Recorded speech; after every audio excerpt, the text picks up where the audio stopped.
One thing that I like to do when I preach is I like to start by asking a question. Pastor John just touched on like relationship. But the only reason why we know a relationship is there is because we both present and invested in the relationship. And can I be honest? A lot of the churches that we travel to, a lot of the people that we talk to is present, but not really invested, right? So the question that I always like to ask people before I get started is, if your spouse treated you how you treat God, would you stay? Because at that point, you then got to start reevaluating where you are in the actual relationship. I think we all got this thing in church where we say, what is it? We don't got religion, we got relationship. But how good is the relationship actually on your part? We know God. We know the Bible says that he would never abandon us. He has this unfailing love for us. But can I be honest? You know what we look like a lot of the times?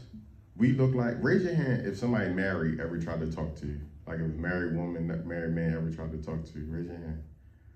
When stuff like that happens, we have no choice but to feel secondhand embarrassment for whoever they married to. The first thing we do is look at the ring. And then we go, man, you cheat when nobody looking. But to be honest with you, that's what a lot of us look like. We are married to the Lord, but we flirt with sin every time we get a chance. So what happens is, on a daily basis, when God is saying, choose me, and we give him our verbal yes, our expectations, our actions don't follow right behind it. So we say yes to the Lord, but then our plans, our ideas, our mindset goes, all right, God, I'd rather do something different. Which brings me to this. It brings me to, in them spaces where you can't do it by yourself. And maybe you being handed over to your own judgment.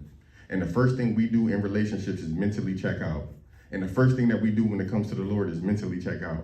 A lot of us, when we first came to Christ, we was on fire, super on fire. At some point, the candle started to burn out.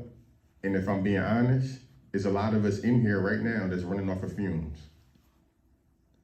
We look like that charger that looked like it's plugged into the wall, but it's not plugged in all the way.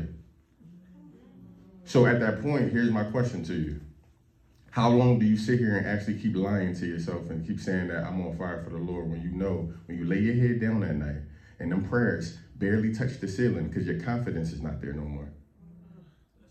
Spiritually, who sees you at that point?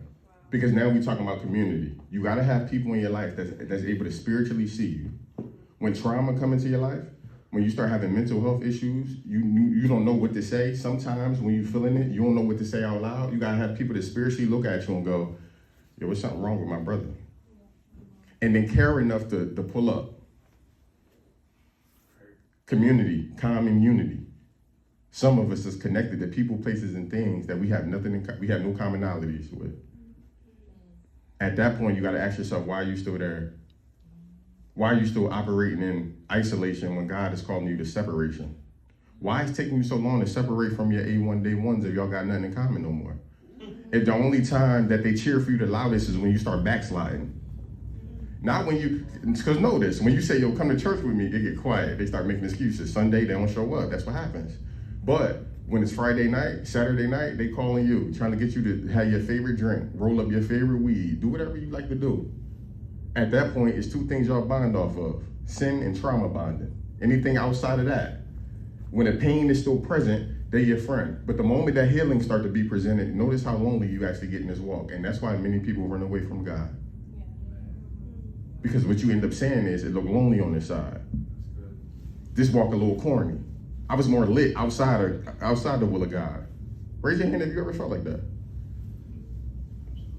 I'm here to let you know this.